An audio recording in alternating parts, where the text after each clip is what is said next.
Tendances du premier semestre, Frédéric Muraoto les a listées à vos souhaits.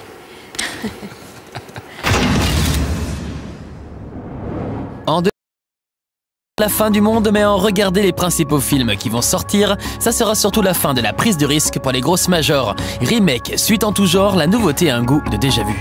Déjà l'année précédente, c'était une année record au niveau des suites. Et là, pour cette année, non, on continue. On continue. Dès que ça cartonne, on met en boîte des suites. Ça répond à aussi des ficelles marketing. Malheureusement, le cinéma est de plus en plus du marketing. L'âge de glace 4, Men in Black 3, La vérité si je mens 3, Twilight 5, l'année cinéma 2012 ressemble à une grille de loto et chaque studio aimerait toucher le pactole. The Amazing Spider-Man revisitera les aventures de l'homme araignée. Quant à The Avengers, ils nous feront carrément un pot pourri de super-héros, mêlant pêle-mêle Iron Man, Hulk ou encore Thor pour ne citer qu'eux. Mais finalement, les producteurs ont peut-être raison, puisque les bandes annonces qui buzzent le plus sur le net sont des suites de films à succès. C'est Batman, c'est vraiment The Dark Knight Rises, c'est vraiment une franchise qui est énormément attendue. Dès qu'il y a un article qui est posté, que ce soit une simple photo de tournage, un simple teaser ou vraiment où on dévoile juste un petit peu le synopsis du film, tout d'un coup ça développe des commentaires dans les forums, il y en a énormément.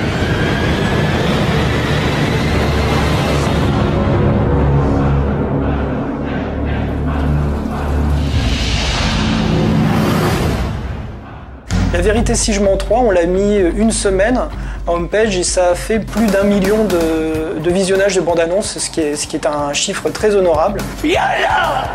Comment il est moisi son Yalla? Et puis il y a aussi Bilbo aussi qui cartonne. Là on met de temps en temps des journaux il y a le journal de bord du film qui est en ligne par petits morceaux sur le site et ça c'est un truc qui cartonne. Et puis il y a aussi Expendables 2 puisque voilà les super-héros, on connaît les super-héros Marvel mais il y a aussi les anciennes gloires du film d'action, Chuck Norris, Bruce Willis, Stallone et ça dès qu'il y a une petite affiche, même une affiche qui n'est pas officielle, même des photos de tournage, là ça cartonne, on est à plus de 100 commentaires quasiment 100 commentaires par article.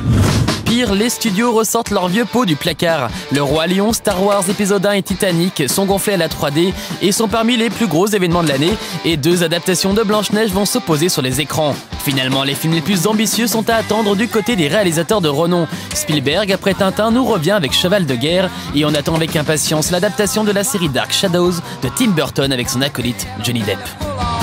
C'est vrai que les grands réalisateurs sont de retour. Avec Clint Eastwood qui nous revient avec J. Edgar, le biopic sur J. Edgar Hoover. On a Spielberg avec Cheval de guerre. On a Tim Burton qui nous revient non pas avec un mais 2 films fantastiques. On va dire qu'ils reviennent, voilà, petits pas, mais en général avec des projets certes ambitieux, mais voire un peu classiques. Alors allez, soyons un peu chauvins, finalement les films qui pourraient créer la surprise sont à voir du côté français. Clo-Clo, le biopic de Claude François avec Jérémy Régnier dans le rôle du chanteur. Les Infidèles, film à sketch, signé Jean Dujardin et Gilles Lelouch. Les Seigneurs d'Olivier Dahan qui réunit la crème des humoristes français. Le Marsipulami d'Alain Chabat. Les Caïras de la bande de Carré Shopping. Ou Le Grand Soir de Carven et Delépine, dont la photo de Poulvord et Dupontel en punk suffit à nous donner l'eau à la bouche. Il n'est jamais trop tôt pour déjà faire des prédictions sur la prochaine sélection du Festival de Cannes qui aura lieu cette année du 16 au 27 mai prochain, juste après les présidentielles. On peut s'attendre au prochain Wong Kar-wai sur un film, un biopic sur un pro du kung-fu. On pourrait aussi voir le retour d'Alain Resnais avec une adaptation de Eurydice.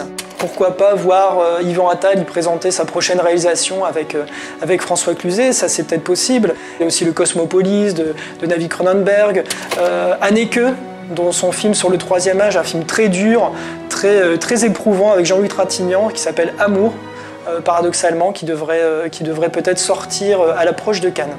Bonne année riche en cinéma alors. 2012.